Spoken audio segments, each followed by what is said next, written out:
j'ai passé 5 ans à la faculté de médecine, mais en fait je sentais que ma vie était vide. Ou d'employer la méthode 3I. Donc 3I, I pour inconfort, I pour introspection et I pour intention.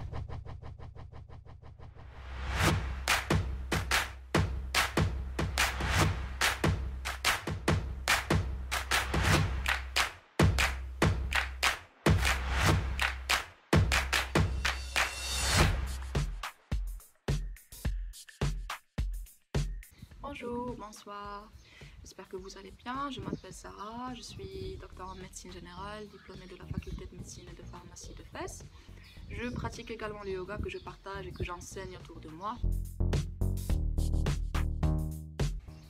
Donc avant de parler de situation psychologique, je voudrais parler de situation physique. On ne peut pas se sentir bien moralement si on se sent mal physiquement. Donc je vous invite à prendre soin de votre corps. Comme dirait le maître yogi BKS Iyengar, le corps est l'enfant de l'âme. Il faut nourrir et entraîner cet enfant. Il faut nourrir et entraîner le corps. Donc on suit le même raisonnement. On n'arrête pas de prendre soin d'un enfant juste parce qu'on passe par une période difficile ou parce qu'on est stressé. Ce serait criminel. Donc on suit la même logique et on prend soin de notre corps. Même si on est stressé, même si c'est une période difficile. Comment est-ce qu'on peut prendre soin de notre corps? Par exemple, on peut limiter l'apport ou la consommation de substances excitantes comme la caféine ou les sucres. Donc ces substances-là sont excellentes quand on a besoin d'exécuter des tâches mentales ou physiques. Par contre, si on est confiné chez nous à ne rien faire durant toute la journée, on n'a pas vraiment besoin de ce surplus d'énergie. Au contraire, cette énergie excessive peut même amplifier ou exagérer les réactions du corps vis-à-vis des stimuli négatifs.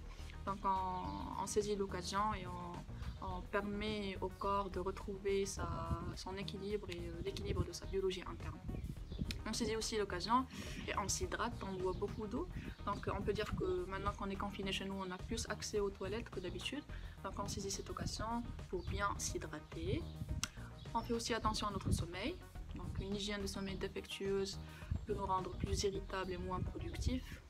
Et bien sûr, on continue à habiter notre corps en pratiquant des étirements, des postures physiques, des exercices de respiration, du sport. Donc on permet à notre corps et à ses postures physiques d'être notre ancrage dans le moment présent et dans notre corps. À chaque fois qu'on a les têtes dans les nuages, on permet à ces étirements et à l'activité physique de nous faire revenir vers le moment présent. Donc après ça, je parlerai de la situation psychologique. Je vois que la plupart d'entre nous se comportent avec cette crise sanitaire ou ce confinement en adoptant une attitude de stress, une attitude de haute pression. On regarde ce confinement comme si c'était un ennemi qu'on doit combattre à tout prix. Donc c'est l'attitude de l'ego. L'ego veut tout combattre, veut tout contrôler. Et justement, ce confinement est une invitation à abandonner, à s'abandonner et à lâcher prise davantage. C'est aussi un rappel de notre faiblesse en tant que race humaine. Parce que comme on a vu, un organisme nanométrique a bousculé la vie de toute la planète du jour au lendemain. Donc ceci est un rappel de notre faiblesse et une invitation à pratiquer de l'humilité, à être plus humble.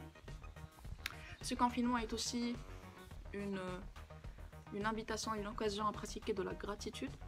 De la gratitude déjà envers notre routine quotidienne, envers notre vie d'avant, qu'on considère comme acquise pour la plupart de nous. Mais aussi de la gratitude envers la situation qu'on est en train de vivre aujourd'hui. Donc on peut dire qu'on est en train de vivre un confinement de luxe. On a accès aux produits alimentaires dont on a besoin. On peut facilement garder le contact avec les êtres chers. On est témoin de la solidarité et du patriotisme des Marocains. On a facilement accès au contenu d'apprentissage grâce à la technologie. Donc il y a beaucoup de choses venues des langues. C'est une occasion de pratiquer voilà, la gratitude. Mais disons que si je me sens vraiment mal, si je me sens vraiment mal durant ce confinement, qu'est-ce que je fais? D'abord, je pense qu'il faut parler des troubles psychiques, des maladies psychiques. Donc si c'est une situation de haut stress, et le stress peut être un facteur déclenchant, voire aggravant de certaines pathologies psychiques, Donc déjà, si on est porteur d'une maladie psychique, on prend soin de nous et on garde le contact avec notre médecin traitant. Si on se sent vraiment mal, on n'hésite pas à contacter des médecins, à demander conseil auprès de son entourage, auprès de ses confrères, auprès des seniors, pour voir si derrière cette sensation de malaise psychologique ne se cache pas vraiment une maladie psychique. Mais disons que c'est un simple malaise psychologique, donc je me sens juste mal, psychologiquement ou bien psychiquement je me sens inconfortable. Qu'est-ce que je fais? Donc on a tendance à l'évasion. Si je me sens mal, si je me sens inconfortable, j'aurai tendance à l'évasion, c'est-à-dire que je vais essayer de fuir cette sensation d'inconfort. Donc je vais essayer de fuir, je vais chercher le confort, je cherche ce confort dans les distractions, dans les contenus de divertissement, dans le grignotage. Je cherche un bruit, je cherche du bruit pour camoufler et pour cacher cette sensation d'inconfort que j'éprouve. D'un point de vue yoga, mon conseil serait plutôt de s'asseoir avec cet inconfort au lieu de passer son temps à vouloir le fuir. C'est une occasion pour nous de développer nos compétences de résilience et d'endurance, d'apprendre à s'asseoir avec l'inconfort, d'apprendre à gérer l'inconfort. Donc c'est une compétence dont on a besoin, bien sûr. Dans la vie, on va être inconfortable, donc il faut savoir gérer ça. Sinon, on va passer notre vie à courir et à fuir.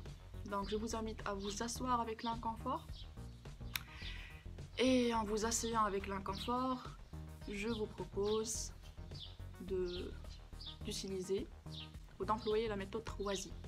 Donc 3I, I pour inconfort, I pour introspection et I pour intention.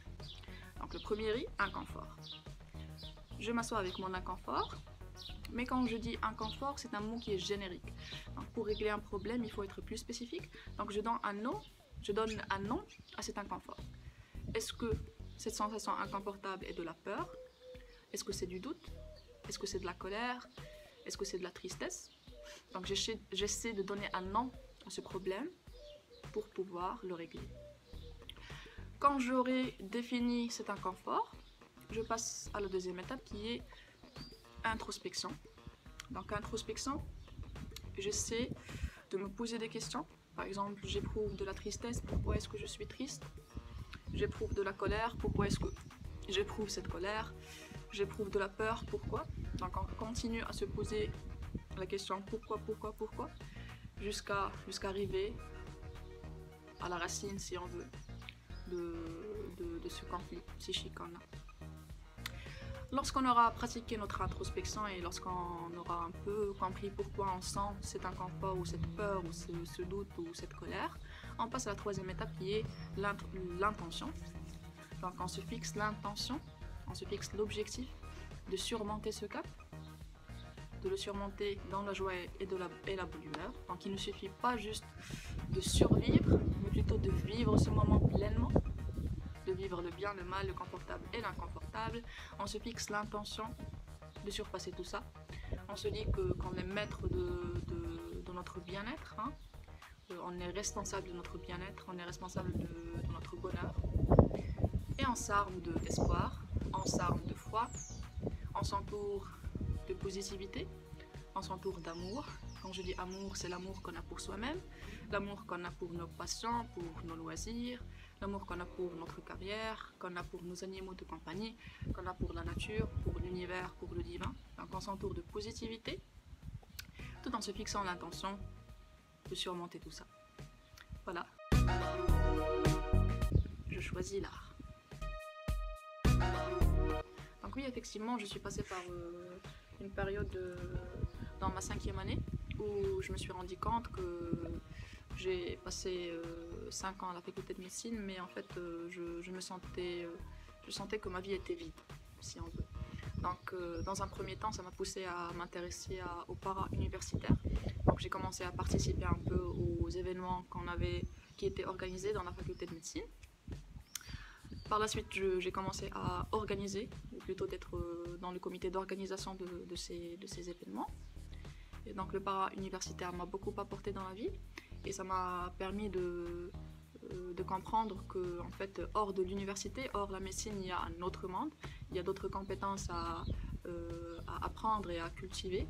Donc, Et de là, je me suis mise à avoir mes propres projets hors la médecine, hors le para-universitaire, donc les projets personnels et professionnels hors la médecine. Donc voilà, je fais du yoga, je suis enseignante de yoga, je suis un peu dans le freelance, l'écriture, bien, je suis auteur freelance.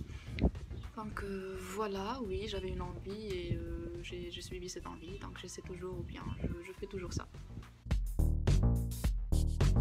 Oui, effectivement, donc il faut savoir que dans la vie, il n'y a pas que la médecine. C'est vrai qu'on est tous passionnés par ce qu'on fait, j'espère que la majorité d'entre nous, c'est très bien.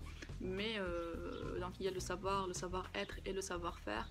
Il faut faire attention de ne pas tomber dans le piège de se concentrer que sur le savoir, que sur les cours, que sur l'amphithéâtre, les stages et les examens. Donc il y a toute une vie derrière et hors la médecine, donc je vous invite à vous intéresser à ça.